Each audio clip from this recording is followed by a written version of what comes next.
Welcome to the class, gentlemen. We have been talking about communications. We have been talking about various aspects of communications. We have talked of essentials. We have talked about problems. We have talked of various aspects.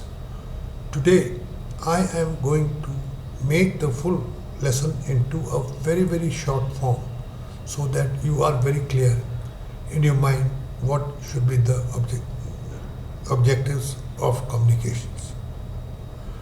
We are mostly concerned at the moment with the communication at the workplace.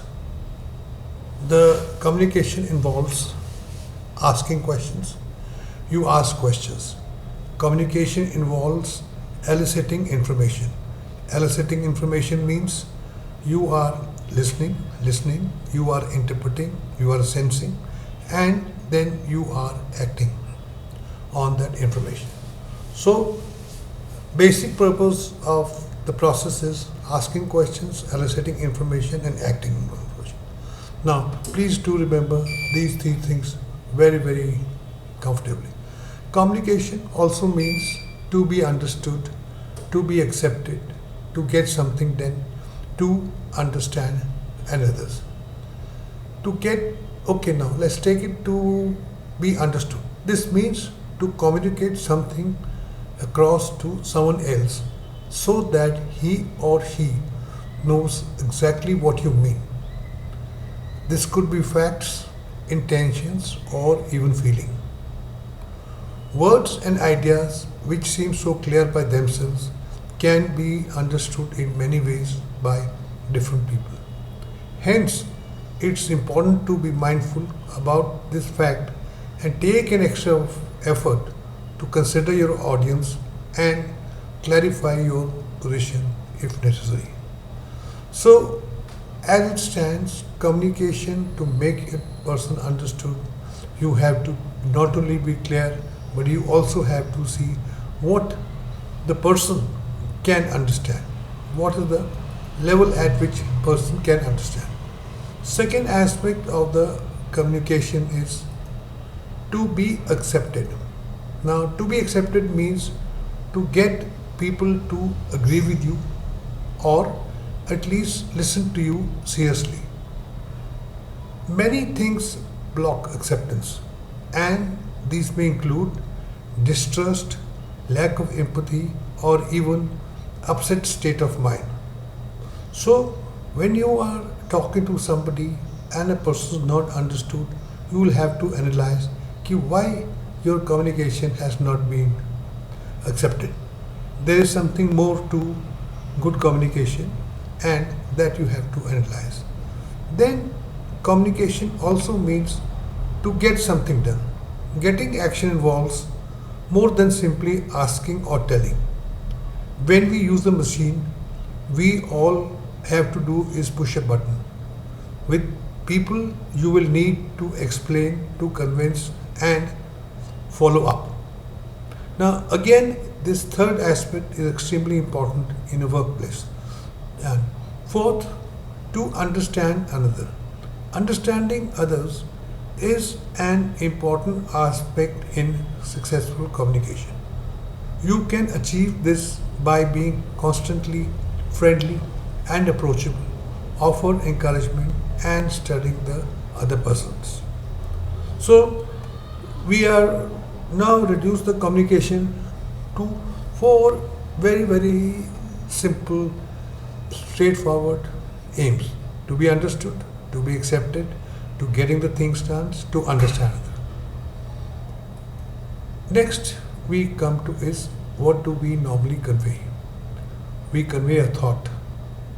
A thought means a thought which can trickle an idea, a thought which can make other person think. That's called a thought. We can empower people. We can empower people by encouraging them to do better, by encouraging to be into a better team players.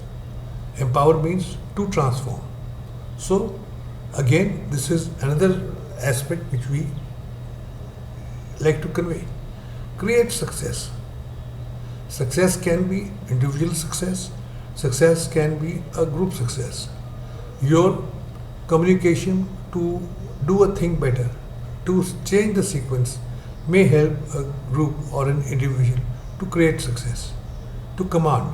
To command means to put into action what you have with you for a desired results. To create an action plan. Action plan is a sequential set of actions to achieve desired goals. Action 1, Action 2, Action 3. Result will be Action A. Action 4, 5, 6. Result will be B. Now correlate B and E. Conveying mistakes. How do you convey mistakes? Well, something has gone wrong. You are expected to convey the mistakes, and mistakes are conveyed in a different manner than a thought or an empowering. Similarly, compliment. You may like to compliment me. Well, you are talking very well, or this thing is very good. Your commitment level is good. So you are trying to compliment on this thing. So this is one more way we take. Now, this we have taken communication at a workplace. Workplace also includes business. So let's see. In a business situation, communication would mean to control group behavior. You pass certain set of instructions. The chairman passes certain set of instructions for a company to follow. What he has done is he has tried to modify the behavior of the group for a desired result. Foster motivation for better productivity. Well, you need to motivate people, you need to make them feel the necessities of achieving the goals, the targets. So you use communication to foster productivity. Provide emotional release of expression. Well, there may be trade unions who are agitated about certain things. You allow them to communicate.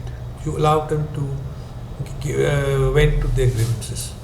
You are that way reducing their pent-up emotions, and you are making them feel that their realizations will be taken into account. To provide information to take decisions. This means that inputs are to be provided to take a decision. Let us say some technological advance is taking place. You need to inform that at various levels, maybe at the shop floor level. Some new spare parts, some new process has been introduced. You need to inform that. So that again is part of a business, then only be done by through a good communication, what we had discussed earlier. Then communication also is used in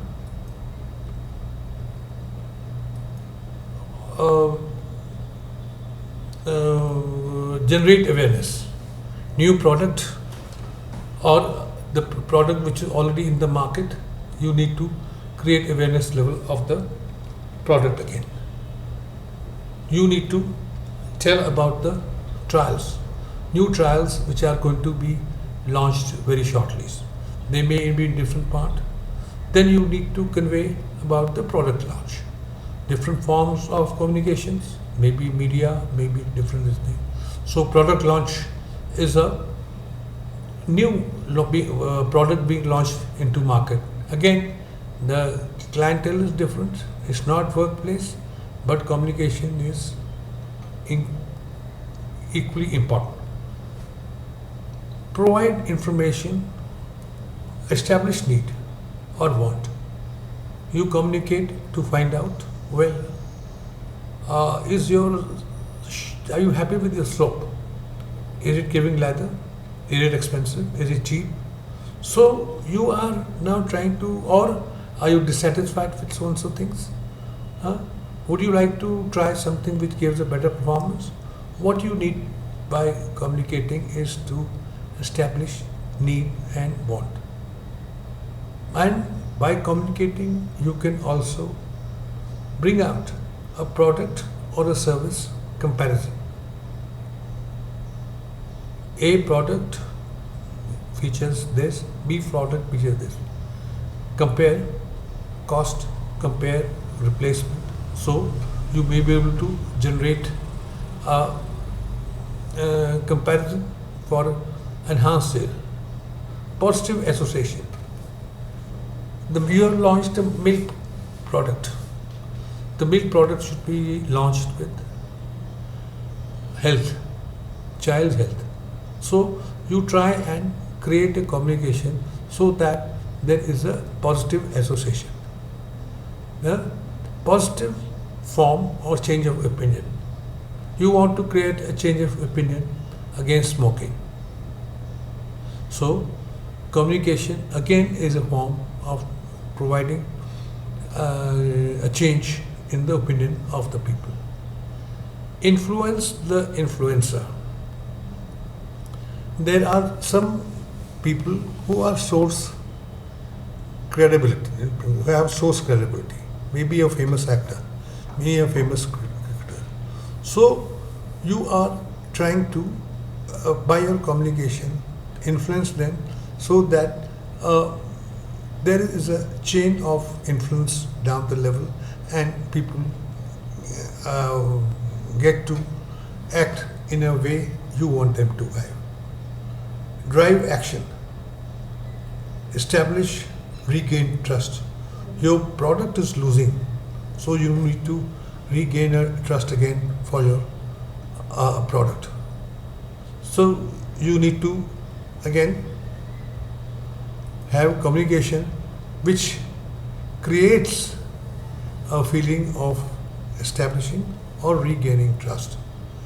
Well, whatever be the situations which we have taken, business, marketing, workplace, the basic the premise of being understood, accepted, getting things done and understand others remain. So try and think of communication in these forums and try to achieve them as and when you need to do it. So one thing which you will always have to do is you will have to plan your communication. We will talk about it later, planning your communication. Okay, thank you. You can listen to the video on www.learn-through-web.com. Thank you.